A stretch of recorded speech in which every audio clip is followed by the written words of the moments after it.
তো নমস্কার বন্ধুরা, সবাই কেমন আছেন? আশা করছি সবাই ভালো আছেন।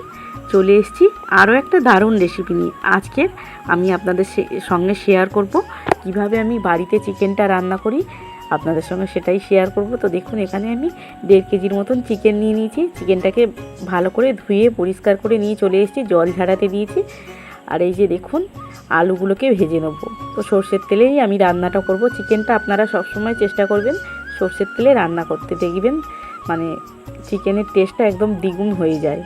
তো এই যে দেখুন, আমি প্রথমে গরম মশলা দিয়ে দিলাম ফোড়নে, তারপরে দিয়ে দিলাম পেঁয়াজ। তো এখানে আছে প্রায় 400 গ্রামের মতন পেঁয়াজ কষিয়ে নিয়েছি। যেহেতু আমার 1.5 কেজির মতন চিকেন আছে, প্রায় 400 গ্রাম পেঁয়াজ নিয়েছি। তো তারপরে দেখলেন দিয়ে দিলাম ভালো করে আমি পেঁয়াজটাকে একটু ফ্রাই করে নেব। সামান্য লবণ দিয়ে দিলাম যাতে যাতে আমার পেঁয়াজটা নরম হয়ে যায়, তার জন্য আমি দিয়ে দিলাম লবণ। তো তারপরে দিয়ে দেবো আদা রসুনের পেস্ট। রসুনের পরিমাণটা সবসময় বেশি রাখবেন, আদার পরিমাণটা কমিয়ে দেবেন। তো দিয়ে ভালো করে আমি মশলাটাকে কষিয়ে নেব। তো দেখুন, আমার আদা রসুন যেটা দিয়েছি ভালোভাবে কষে গেছে। এইবারে আমি দিয়ে দেবো জিরে গুঁড়ো, ধনে গুঁড়ো। তো জিরে গুঁড়ো, ধনে গুঁড়ো দেওয়ার পর আরও কিছুক্ষণ নাড়াচাড়া করে নেবো। তারপরে এইবারে আমি একে একে মশলাগুলো দিয়ে দেবো। এখানে দিয়ে দিলাম লঙ্কার গুঁড়ো পরিমাণ মতন।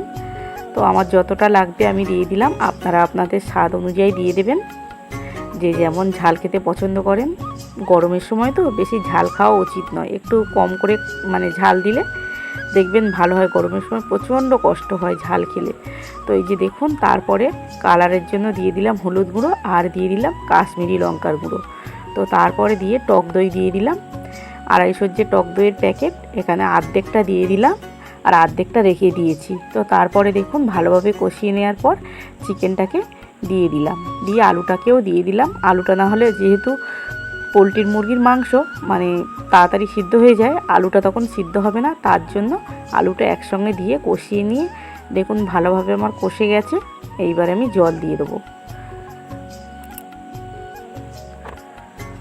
তো খুব বেশি ঝোল রাখবো না, তার জন্য বেশিটা জল আমি এখানে দিইনি, কারণ একটু শুকনো শুকনো করে তরকারিটা করব, লুচির সঙ্গে খাওয়া হবে। তো তাই বেশি আমি এখানে ঝোল ঝাল করব না, একটু কষা কষা তরকারি করব। একটু গ্রেভি থাকবে, খুব বেশি গ্রেভি রাখবো না। তো দেখছেন তো একদম আমার গ্রেভিটা মরে এসছে। তবে কিন্তু এটা যখন ঠান্ডা হয়ে যাবে, তখন আরও গ্রেভিটা মরে যাবে। ওপর থেকে একটু গুঁড়ো গরম মশলা বাড়িতে করেছিলাম, সেটাকে দিয়ে দিলাম। সবসময় চেষ্টা করবেন বাড়ির যে গরম মশলা বাড়িতে এনে সেটাকে গরম মশলাটাকে গুঁড়ো করে দেওয়ার চেষ্টা করবেন, দেখবেন স্বাদটা আরও দ্বিগুণ হয়ে যায়। তো কেমন লাগলো ভিডিওটা প্লিজ কমেন্টে জানাবেন। সবাই ভালো থাকবেন, দেখা হচ্ছে নেক্সট ভিডিওতে।